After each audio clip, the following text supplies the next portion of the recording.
The Ishioka Power Station has been in operation for nearly 100 years. This hydroelectric power station was completed in 1911 with an output of 4,000 kilowatts. At that time, it was a very large capacity plant. Why was this plant built? It was built to supply the power needed for Hitachi mine, which was then being developed. However, the construction of this power station was to be the foundation for the technological innovations of Hitachi Limited across a broad spectrum of sectors. Namihei Odaira was the man who created Ishioka Power Station. He was also the founder of Hitachi Limited. At that time, he was 38 years old. At the beginning of the 20th century, Japan was moving ahead with the modernization of its industries.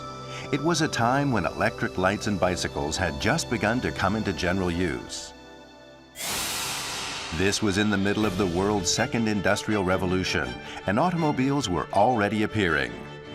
The industrial technology of the West was ahead of that of Japan, and so almost all the machines used in Japan were made overseas.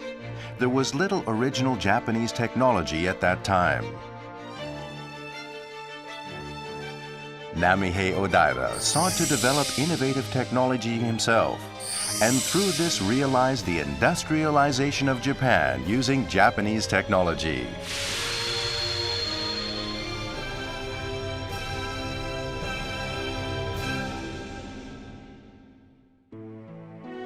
In 1874, Namihei Odaira was born as the second son of an old established family in Kasenba near Tochigi City, about 80 kilometers north of Tokyo. His father died suddenly when Odaira was about 17. His elder brother, who was studying to become a doctor, gave up his studies to support the family. A diary, which Odaira started to keep from the age of 18, gives us glimpses into his thinking. Wednesday, July 26, 1893. I am fully committed to the path in life that I have chosen, and I intend to go as far as humanly possible to achieve this objective. So, even if I fail, I will not despair, and if I succeed, I must never become too self-centered. After pondering for some time, Odaira decided, I will follow the path that I feel is right, in my own way. May 12, 1894. In today's world, an electrical engineering industry is essential, both for the future of Japan and to advance and develop the nation. He entered the Electrical Engineering Department of Tokyo Imperial University, now the University of Tokyo. Japan was then developing national prosperity and military strength. It promoted national industry to become the equal of the strong nations of the West. The state-run Yahata Steel Works was created to make domestic steel and became the foundation for this progress. In the shipping industry, Nippon Yusen commenced operations along 3 main sea routes and became a global shipping company. However, at that time, Western technology was far superior to that of Japan. General Electric was established before Odaira entered university, and 4 years later, Henry Ford developed his first gasoline-powered vehicle.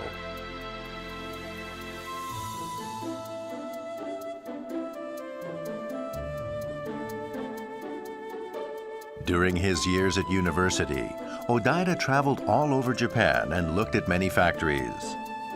He was shocked to find that, in reality, Japanese technology was lagging behind that of the West.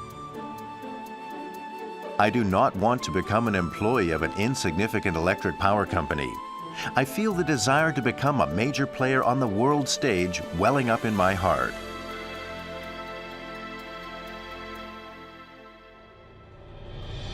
After graduating from university, he took up employment at Kosaka Mine in Akita Prefecture. At that time, it was one of Japan's 3 leading copper mines, along with Beshi Mine in Ehime Prefecture and Ashio Mine in Tochigi Prefecture. In those days, mining was a key sector in the promotion of industrial development.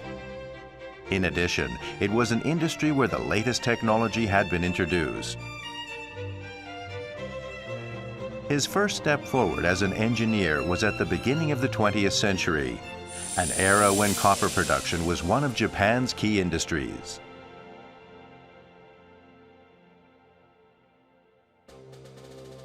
There he met a person who was a decisive factor in shaping his future life.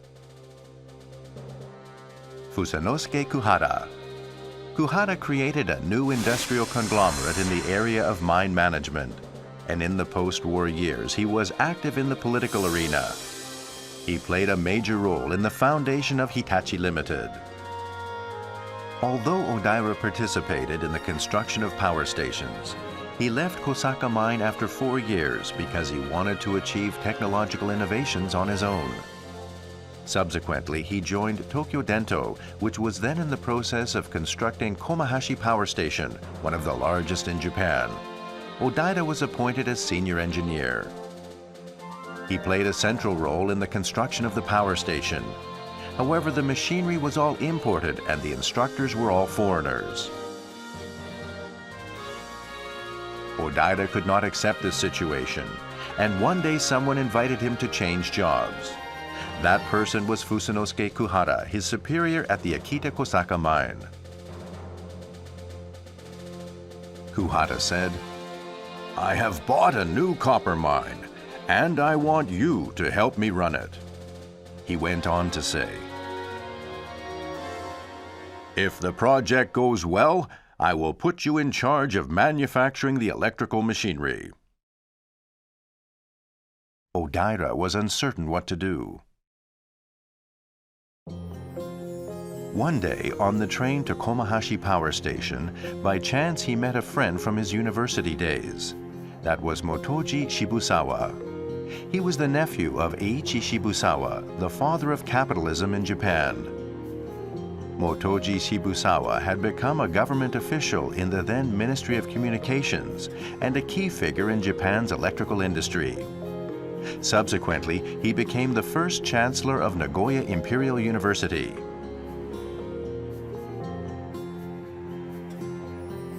The 2 men changed their plans and got off the train at Saruhashi, near the Komahashi Power Station. They spent the night in enthusiastic discussions on the future of Japan in a room in the local Daikokuya Inn. Odaira said, "I want to work for Hitachi Mining."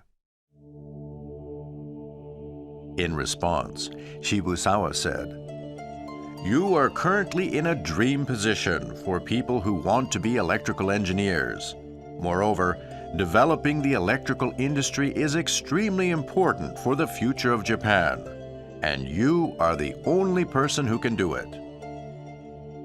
Shibusawa sought to dissuade Odaira from working for Hitachi Mining. However, even if it meant not becoming one of the elite of Japan, Odaira decided to create things with his own original technology. "Other engineers can do that kind of work. However, I want to make generators and motors with my own hands."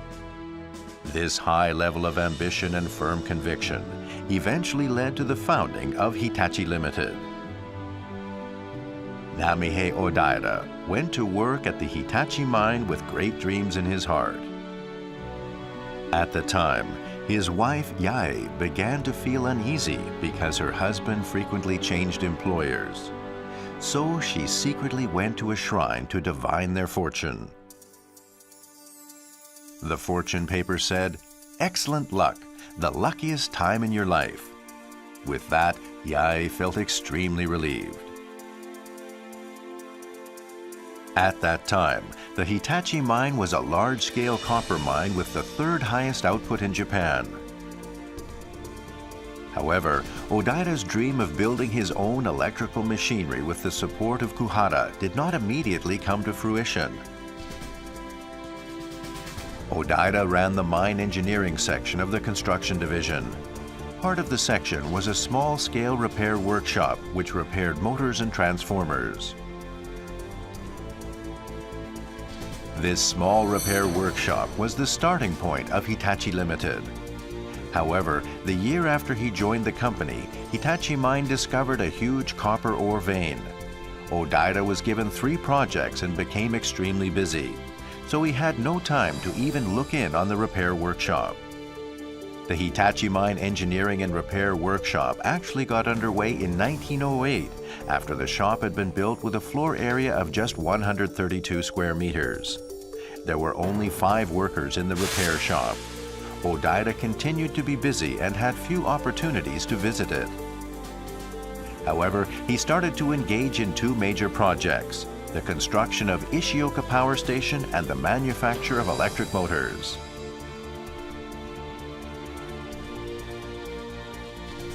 We have to make the machinery we use ourselves. We are in no way inferior to foreigners. It is not that we cannot do it, it is just that we have not yet tried. Odaira frequently said these words to his wife.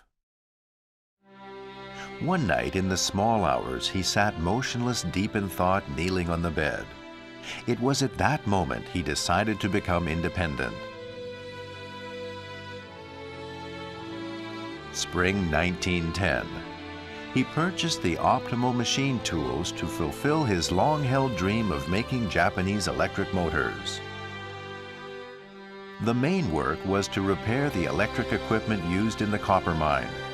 However, working under harsh conditions, the motor coils soon burned out. Odaira and his workers wanted to make better motors themselves.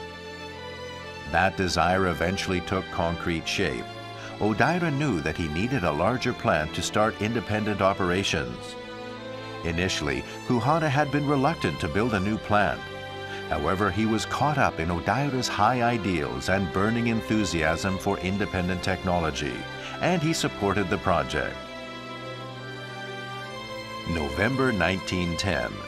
The first building of the long-awaited new plant was constructed down the mountain from the mine with a site area of 13,200 square meters. Here, Hitachi Limited really began its advance to success. At the same time, the Ishioka Power Station was completed, a project to which Odaira had devoted himself.